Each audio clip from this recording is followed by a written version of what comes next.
Hi guys, welcome dito sa Goddess Barbell Channel, your energy at this time. This is a collective reading.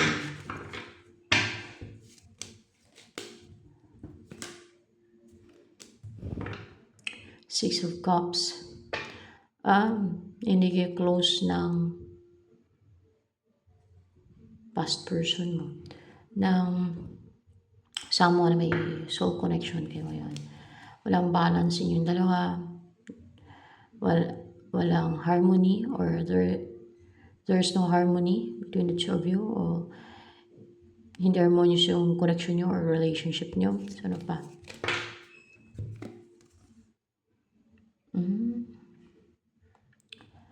You suffer from the losses.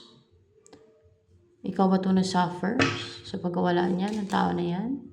Nawala yun sa buhay. Hindi. Siya ito nag-suffer na naghinayang, na nag-regret, na naging emosyonal, dumanas ng emotional turmoil at grief na talagang pinahinayangan ka niya. Siya yan. Anong meron dyan sa connection nyo ng past person mo na yan? Bakit lumabas yan? Ano yung energy ng past person mo na yan? Victorious. Hindi siya nagsa-celebrate. Hindi siya nagtagumpay na ma-reunite kayong dalawa. Hindi siya nagsucceed na ma-reunite kayong dalawa. Why? Naka-restrict siya. Hindi devil ang nag-restrict sa kanya o hindi demonyo. Mga aggressive and impulsive na mga tao. Let's see. Hindi. Ano yan? Mga elemento. Hindi. Ano ba yung nag-restrict sa kanya? Fallen angels? Fallen angels. Hindi. May devil. Baliktad kasi. Mga fallen angels yung nag-restrict sa kanya. So, napakontrol siya sa fallen angels. Naparestrict siya. Because, baka siya naparestrict? Mahina siya. Ganun lang yun. Pag mahina ang tao, ma-restrict ng mga ganyan. Wala siyang authority. Hindi siya strong. Napakontrol siya sa fallen angels. Wala siyang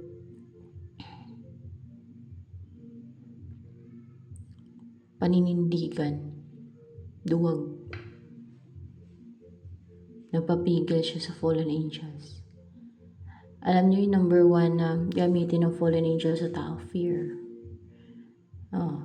Para makontrol niyo yung tao. Fear. So, kung fearful ka, yan yung number one na gagamitin sa'yo ng mga demonyo. Your fear. So, yan ang ginamit ng fallen angels kung bakit na-control na yung person mo, fear niya. Yan. Pag hindi siya nagpadala sa fear niya, ay makakilos din siya. Kasi mamanipulahin siya ng fallen angel, takutin ng takutin. Paisipin na pwede siyang, yung kakatakot niya talaga. So, kung magpadala siya sa fear niya, ay ma-restrict siya, hindi siya makakilos, hindi siya makapag-take na action. Yun ang number one nila na tools. Or they use fear of a person against a person na yan. Ano pa? Ang next na mangyayari sa inyo ng person mo na to, ng past person mo na yan. Ma-feel nyo isa't isa. Maybe, i-manifest ka niya. Hindi. Isipin ka lang niya kung kaya ma-feel nyo isa't isa. Hindi. There is a spiritual union na mangyari. There's two of cups. No.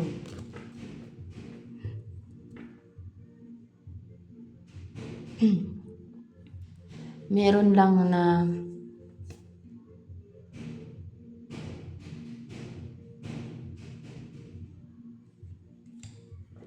yung mafe-feel nyo lang yung isa't isa.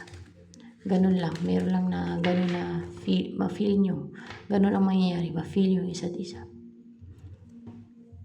Kasi more on yung makiramdaman kayo. Maramdaman yung energy ng isa't isa. Ganun lang. Message ng angels for you.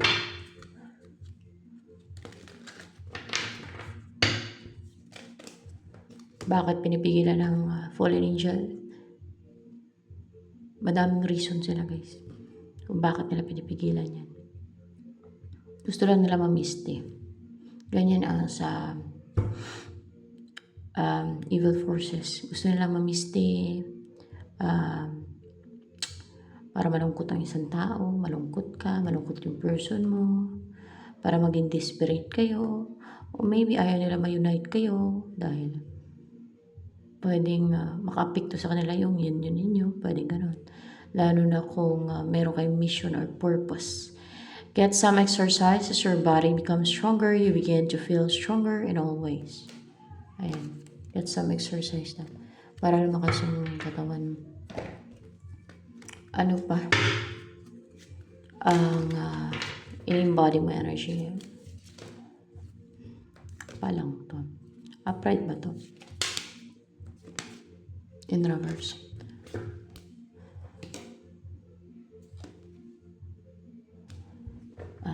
Hindi ka naman stagnant ngayon eh.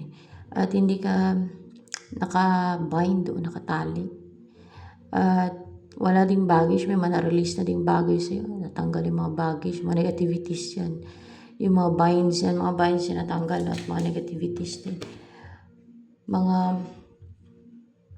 nagpa-stagnant sa'yo. Yun naman natanggal. Mga negative energies, resentment, or any baggage. At yung mga binds or chain, hindi ka na naka-chain or naka-bind. Ano pa? Ang energy mo yun. The sun, no? Nag-succeed ka na ma-reject. Na meron kang ma-reject. Ano yung ma-reject mo? Yung mga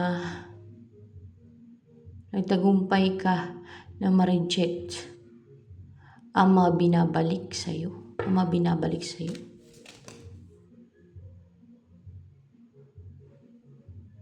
Hindi. Nagtagumpay ka na ma-reject at mapabalik. Na ma-reject at mapabalik yung mga sinisend nila sa'yo. Nagtagumpay ka na ma-reject ng auric field mo yan. Yung mga sinisend ng enemies.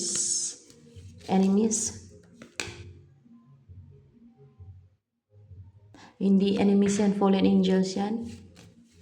Ewan ko anong klase ano yan. Hindi fallen angels. Mara hindi mo naman sila enemies. Kasi hindi mo naman nakaaway yan. Maano yan, maingitiras buhay mo. Tingnan natin. Hindi maingitiras buhay mo, mga na-insecure lang sa'yo. Tingnan natin mga na-insecure sa'yo na continuous yung para nag-e-effort talaga sila, continuous or committed sila sa pag-send sa'yo ng energies nila. Let's see hindi.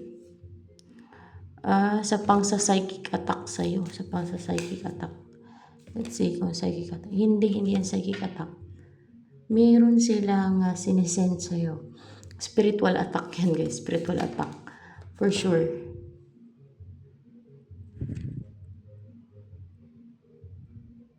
Spells. Mga ganun spiritual attack. Spells. Like spells.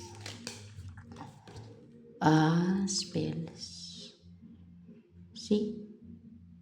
Spells to. Yung sinisend nila sa'yo. Na-reject ng auric field mo.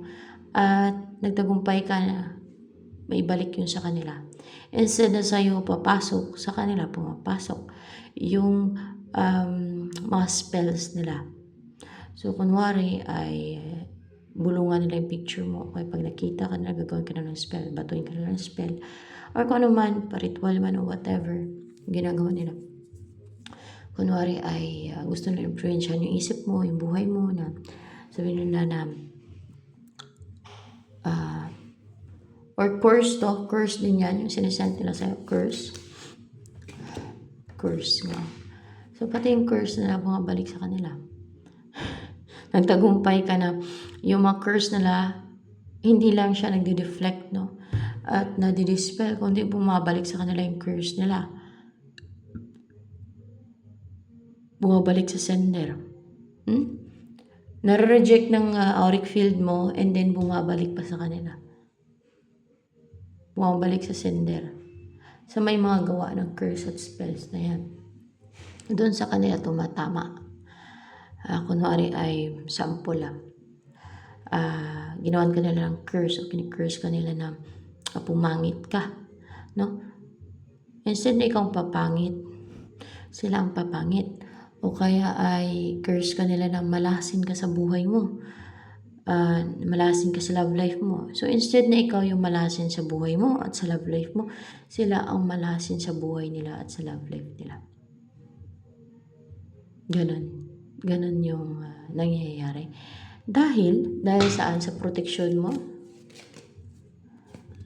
Dahil sa protection mo. Ewan ko anong protection mo. O baka may nagpuprotekta sa'yo dahil sa protection mo. So, may protection, kaya na yung pampabalik ng spell at curse. Effective.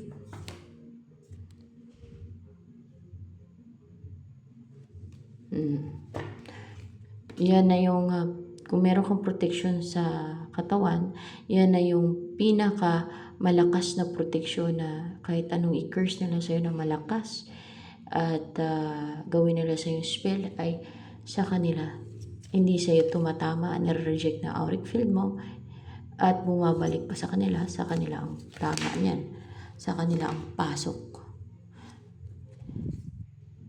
Ito yung nauna. Ganon na nga kasi bumabalik sa kanila. Yung isa ang nauna na bumabay. Ito isa. Doon sa kanila tumatama, bumabalik sa kanila. So, ibig sabihin, yung mga gumagawa ng curse sa'yo at yung mga nagsisensor ng spell, sila ang hinaharm ng mga curse nila na ginawa nila against you at mga spells nila. Tama. Yun na nga. Sila na influensyahan, sila ang napiktuhan, sila ang tinatamaan, sila ang nahaharm. So, ibig sabihin kung yung curse na ginagawa nila sa'yo, witchcraft, black magic, ay yung patayin ka nila, ang mangyayari sila mamamatay. Ganun ba yun? Ganun na nga sila, parang tulog mamamatay, no? O yun na nga, ikabaong na daw sila. Sila mamamatay pag ganun ang curse na ginawa nila sa'yo. Naramdaman ba ng mga gumagawa sa'yo ng curses na sa kanila tumatama ang curse na ginagawa nila sa'yo at yung mga spells nila? Naramdaman nila. Pero sige pa rin kasi dahil sa insecurities nila. Yan ang mga taong evil. Sige pa rin kagawa sila ng curse, spell, o witchcraft, black magic, kulang barang. Kasi dahil sa insecurities nila.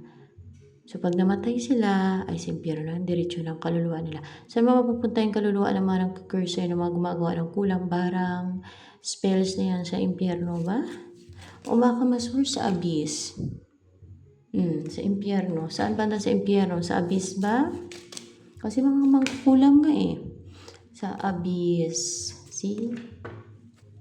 Kasi mangkukulam yan. Mga mangkukulam ba yan sila? Mangkukulam o ano ba tawag sila? Mangkukulam na. So see? Bakit ko kina-clarify? Gusto ko lang malaman kung saan nga ba mapupunta. Sinong kukuha ng kaluluwa nila sa Abaddon ba? Pag namatay na sila?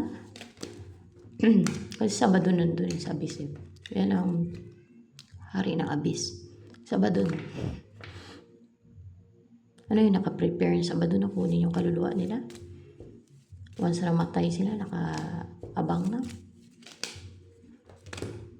Nakaabang na.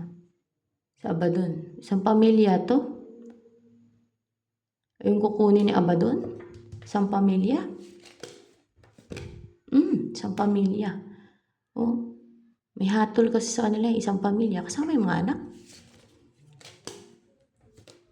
Naku guys, ba't pati yung anak, no? Kasama yung anak. Bakit? Kahit maliit pa, kasama yung anak, kahit maliit na anak. Ay, kasama, isang pamilya. Bakit? Dahil malala siguro yung kasamaan ng mga yan. Ano ba yung pamilya na psychopath? That's why. Pamilya ng psychopath. Kaya pati yung mga anak. Bakit? Yung mga anak niyan, pag lumaki, gagayan sa kanilang psychopath. Wala yan silang konsensya, walang awa. Kahit mang-harm sila dahil sa greediness nila, dahil sa kinakatuwa nilang mang-harm, dahil gusto nila ng power and control. Hindi yan sila maawa. Malayo yun sa mga taong may empathy.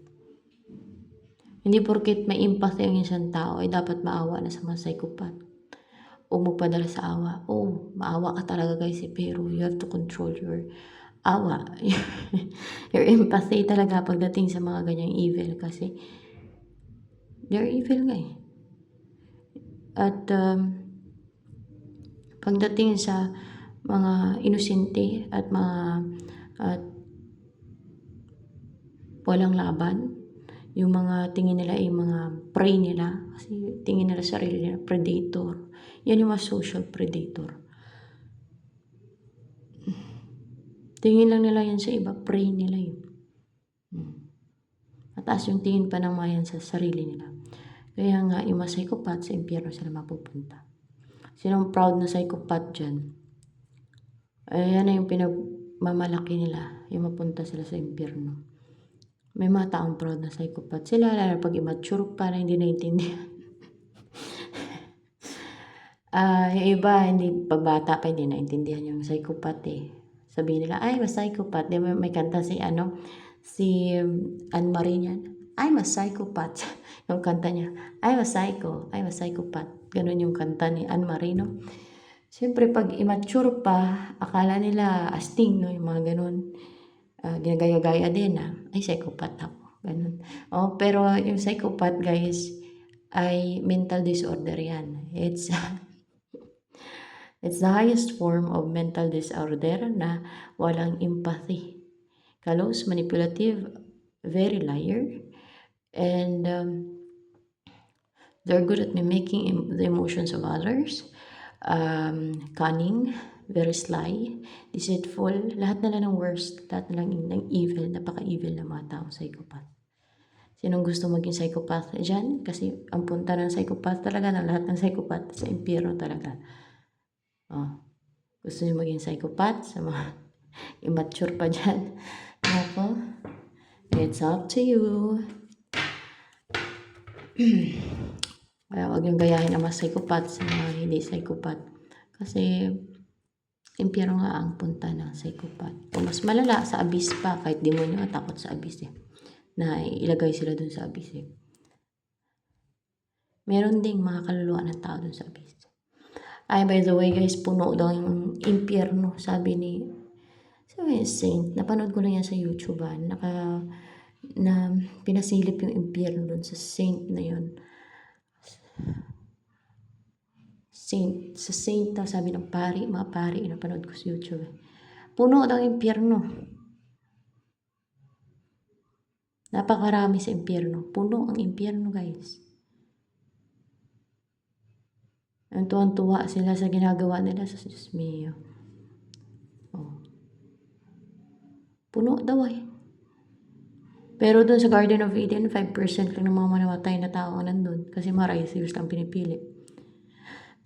Of course, hindi paniwalaan niya ng mga psychopath at ng mga taong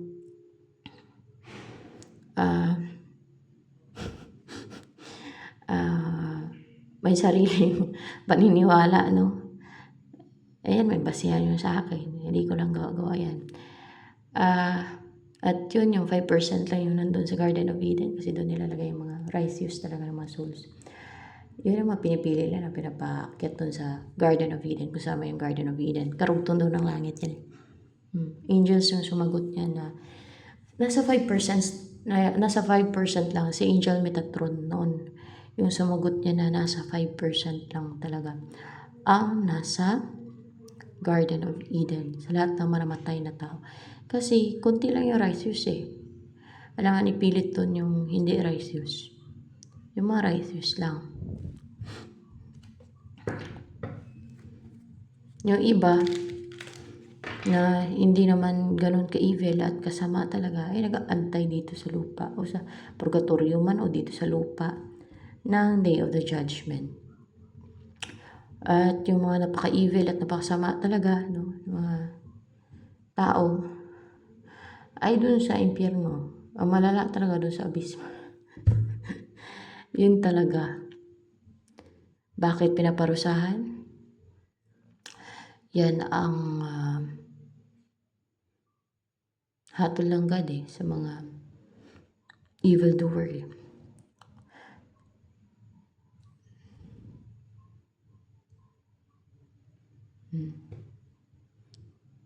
Yun ang kanyang hatol eh.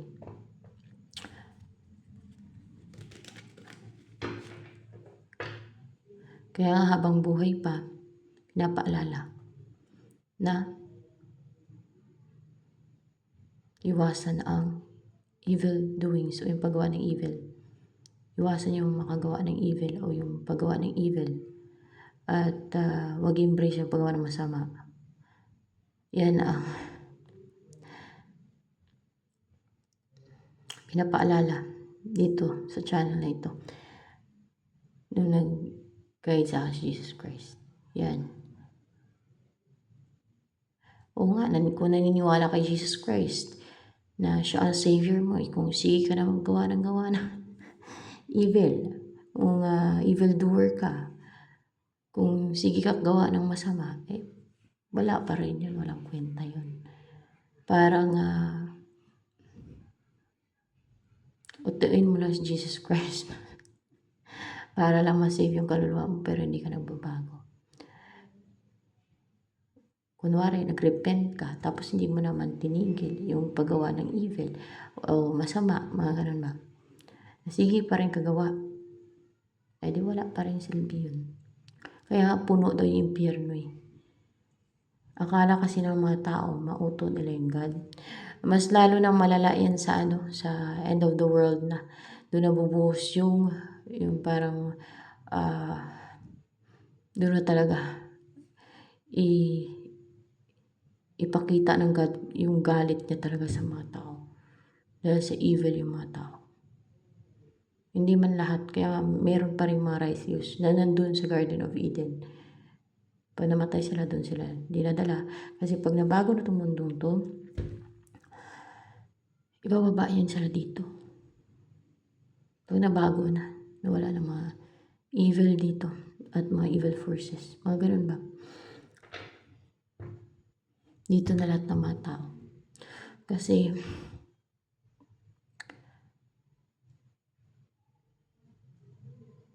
magiging peaceful na to pag nabago na itong mundo to.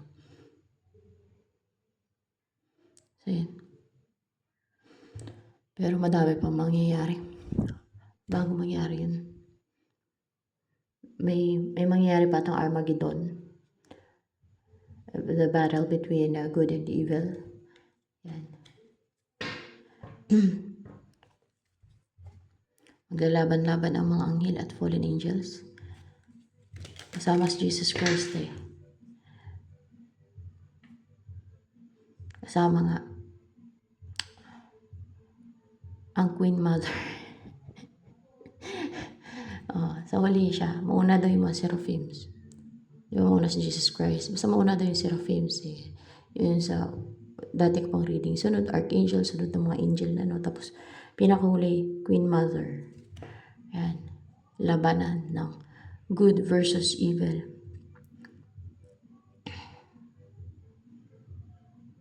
Labanan yan. Yan na yan. So, yan. Buhay pa ata yung isang Leviathan, pero yung isang Leviathan patay na, pinatay nilang God yun. Kasi, hindi sila pwedeng dumami. Pinatay na daw yun ng God yung isang Leviathan. Pero yung isa, buhay pa. Buhay pa siya.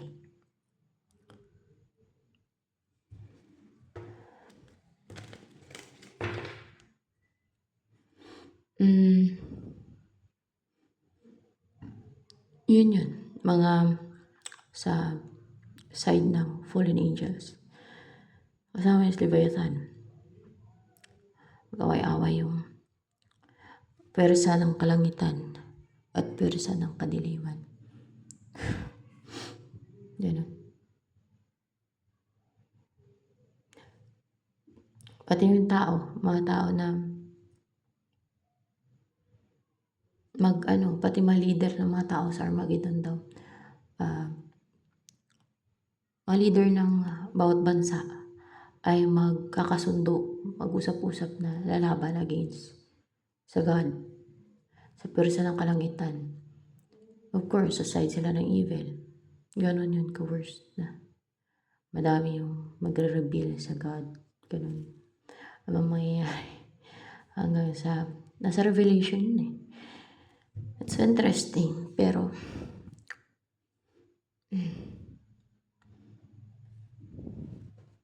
yung mga tungkol sa bagay na yan, ewan ko lang sa iba.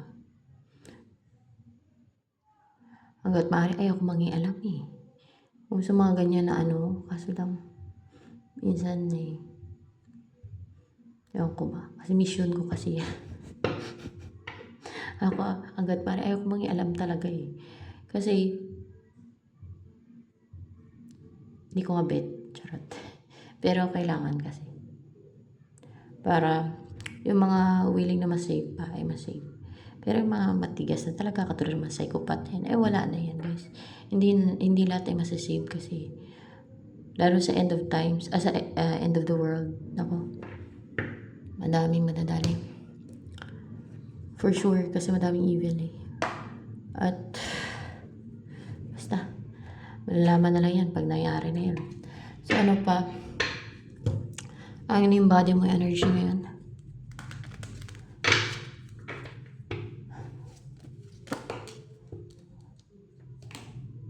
King of Earth. You're rounded, practical, hardworking, passionate ka sa ginagawa mo, may focus ka sa ginagawa mo, and reliable, stable, feeling secured. Energy mo yun. May authority ka spiritually ngayon. Oh, yeah. You're strong, courageous. Pag magsalita ka, kasi para nasalita, ng totoo, kasi sumisimbolo ng truth to, ay may authority. And you're capable to, parang you offer freedom, kasi color blue is freedom also, and truth. Through truth, through your words na sa pagsabi ng katotohanan, you can set free others from maybe from evil forces. No.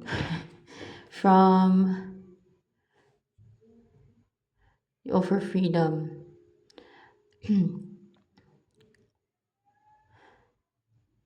Freedom and truth. Freedom and truth. Anong freedom yan? Freedom from demons. Freedom from demons.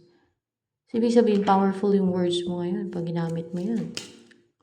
Hindi. May authority ka lang. Pero, you can offer freedom. Ibig sabihin yung words mo, pag nagpalayas ka ng demonyo, pag kunwari, pinalayas mo yung demonyo sa isang tao, lalayas yung demonyo? Oh, yeah. Hindi man hindi man powerful yung words mo, siguro iba yung pagkaintindi na powerful yung words mo, no? Ay may authority ka spiritually niyan. kinlarify ko minsan hindi yung pagka ito lumalabas, depende kasi yan, no? Sa ano, parang sentence kasi to. Depende sa ano, sa reading yan, no? Sa energy. And may integrity ka, you're brave. Yan, papalayas mo na yung demonyo. You can tell demons to go away. Kahit sino, basta ano ka, mabuting tao, lalo kung righteous ka. At yun dun nga sa ano guys dun sa yung nalunudan ng bangka. Kasi dati talaga may faith talaga ako kaso lang tinitirada ako ng mapalipad-hangin, parang tinatake nila yung faith ko dito, o mga ano pa o fallen angels, mga ganun. Parang nagkaroon ako ng doubt tuloy, kaya hindi na ako ganun gumagawa ng mga miracles. Napapalipat ko yung bagyo sinasabi ko na lipat bagyo pero pag mga maano lang, yung hindi malakas, hindi ako maperwisyo, hindi ko pinapalipat. Ganun pag may faith ka at may authority ata spiritually. Kasi doon sa may nalunudan ng bangka, binasbasa na ng mga pari kasi may mga papakita ng mga espiritu doon, nung mga nalunod ba. Pero nung ako na pinalaya ko yung mga espiritu doon kasi alam ko hinawakan yun sila parang tinatali kasi ng mga engkanto ng mga demonyo. May demonyo kasi doon sa place na yun laging nalunudan. Para pa may mga nandadaga doon ng mga demonyo, engkanto man. Pinalaya ako guys. Basta may ginagawa lang ako na kung paano. Parang I command, palayain sila palayain yung kanilang mga kaluluwa doon sa mga may hawak sa kanila na mga entities o demonyo sa lugar na yun. Yun wala na papakita. Yun. Kasi, ganun yung pag may faith ka at lalo kung mabuting tao ka or kasi sugo naman kasi ako Pero anyone can do that. Di ba madami niyan? Lalo na kung maturuan ka sa mga malay nyo din masugo kayo. Who knows? Chosen one, no? Kagaya sa yung church ni na Catherine Creek. They can do miracles. Tinuturuan sila kung paano mapalaya sa mga demonyo. Doon, sa kanilang church. May grupo yun sila Doon siya nasa, doon siya na-build. Doon na-build yung kanyang authority spiritually. Doon siya tinuruan. Pero, ang sabi, sugo talaga yan si Catherine Creek. Kaya nga, nakapagpagaling siya ng mga may mga sakit kagaya ng pilay, napapalakad niya, pati mga bulag, napapakita niya, nakakita pag ginamot niya. At yung mga iba pa na parang mga miracle talaga yung kanyang ginagawa. Yan. Ganun pag may faith ka. Kaya sabi niya, pag may faith ka, walang imposible. Pag may faith ka sa God. So, ganun yun.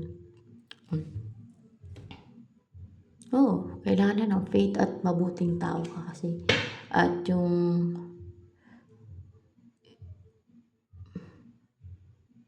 basta nasa side ka ng life. Nasa ganun. Ganun yun. So, ano pa?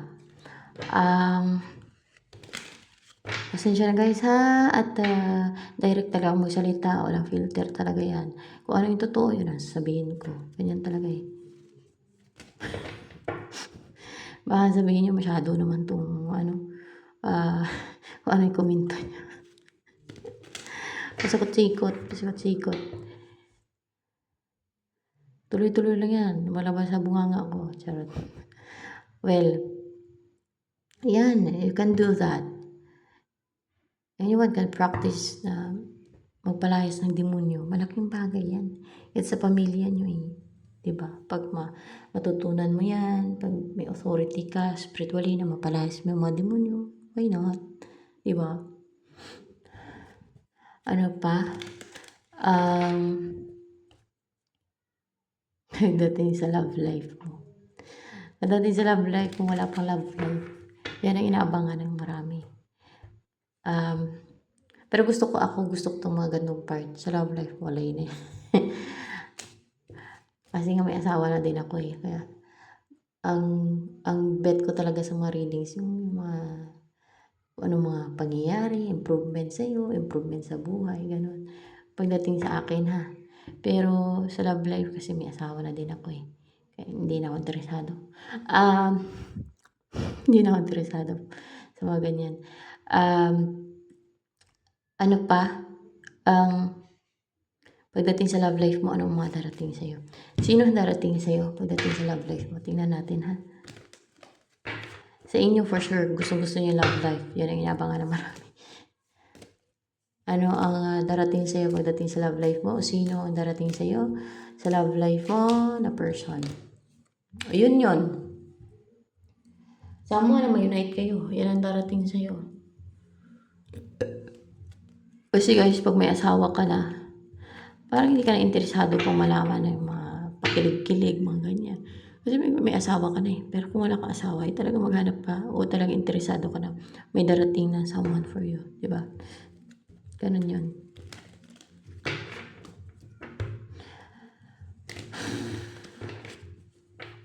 Ano pa? Ang tungkol dyan sa person na yan, ma-unite kayong dalawa. Ano tungkol dyan sa person na yan? Mag-offer daw siya ng cup of love. Mag-reach out. May soul connection kayong dalawa, guys. May spiritual connection kayo. Yan na yan. Yung person na yan. Na naka-restrict. Yan na ba yun? Yung may spiritual connection kayo. Yung person na naka-restrict na to. Napigilan ng fallen angels. Ay, iba to. Hindi. Kasi meron din high priestess. Iba to. May spiritual connection din kayo ng person na yan. Iba yan siya. Ito na ba yung makatuluyan mo? Yung darating sa iyo na mag-reach out na yan?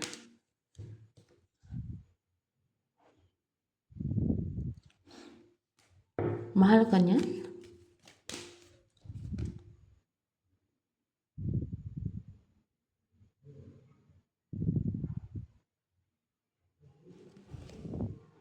Mahal ka niyan.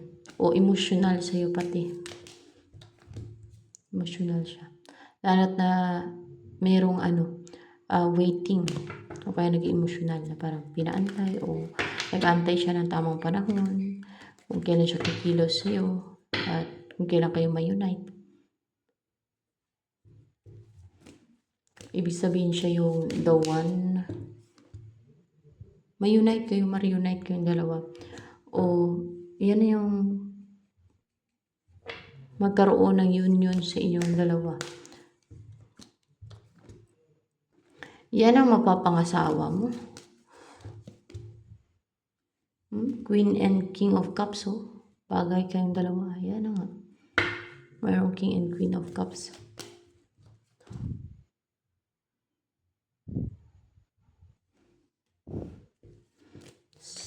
Six of Pentacles. Babalik, may babalik. Na hindi nag-invest sa'yo, siya na yan. Hindi yan siya dati nag-invest sa'yo kasi nakarecover na siya sa emotional turmoil, sa negative emotions, sa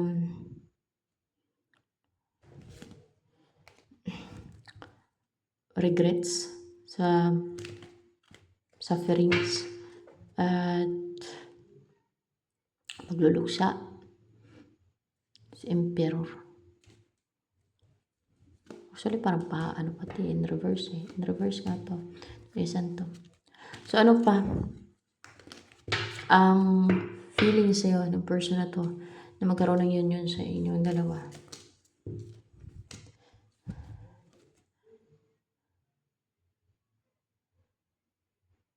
Ay, may defensive protective. Ano yung protective sa'yo? With the 9 of Wands. Hindi. Defensive. Kasi takot masaktan to. Defensive na parang takot na masaktan. Takot na mag-take na action with the 10 of Swords. Kanina may lumabas na 10 of Swords. Takot siya masaktan. Yun ang naramdaman niya. Natakot siya masaktan. Na-intimidate siya. Natakot siya masaktan. Pero gustong-gusto ko niya i-message Ayun. Willing din naman siya ipaglaban kay. Talagang ipaglalaban ka niya kahit na defensive siya o takot siya masaktan. Pero may message ka yan. May message ka niyan kasi darating nga sa'yo. Magra-reach out sa'yo kahit na may pagka-defensive siya. Natakot siya masaktan. Ganun yun, pagka-defensive niya. At continuous pa na i-message ka niyan. Tuloy-tuloy. This is a collective reading, guys, ha. So, yan. Anong gusto sabihin sa'yo ng person na yan? Na magra-reach out sa'yo na yan. Na magkaroon na union sa inyo na ma-unite kayo. The timing just wasn't right for us. Ano pang gusto niya sabihin? I wish I could share my good news with you. Ano yung good news yun sa'yo ng person mo na yan? Anong good news ng person na yan sa'yo na gusto niya i-share sa'yo?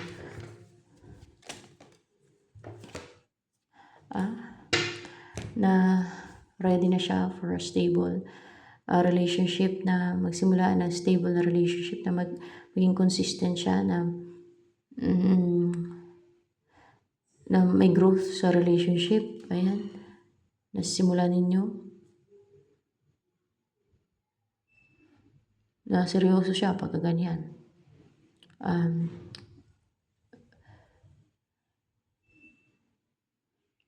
Yung pag-grow ng pag-grow yung relationship niyo. Yun ang hangad niya. Yun ang intention niya. And ano yung gusto niya i-share na good news sa'yo? Ano yan? May bahay siyang pinagawa na natirahan ninyo. Mga ganon. Tingnan natin, ha. May bahay na siyang pinagawa. Natirahan ninyo. Basta may tirahan na kayo. May pinagawa siyang bahay. Ano pa?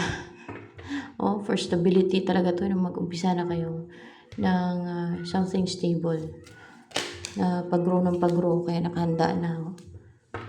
Four of Wands. Nakahanda na siya. Pati yung bahay, natirahan ninyo. Nakahanda na siya magpakasal sa'yo, na you will start to live together. Na magkaroon siya ng asawa. So, driven siya.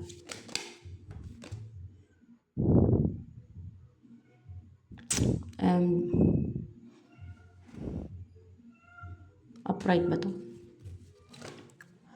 If you wanna upright. Yun yung nauna eh.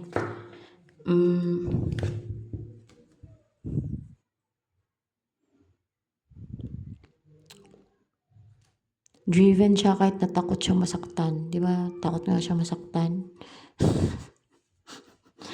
Na parang takot siya masaktan, no? Na pag na-disappoint siya, pag hindi siya nag-succeed, syempre masasaktan siya. So may ganun siyang feelings na baka masaktan siya, takot siya masaktan. Na heartbroken ba?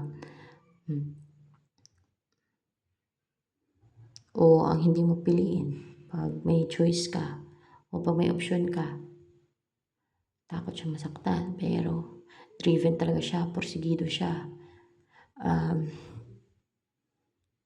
Hindi siya magpapigil, ganun ba? So, ito na lamang guys, for collective reading. Sa mababaan pa rito sa aking channel, please subscribe. At huwag po ninyong kalimutang i-click ang bell button na sa ganun ma-notify kayo sa mga susunod na videos niya upload ko. At paki-like naman po at paki-comment na rin sa ating comment section box, lalo na sa mga nakaresonate sa reading nito.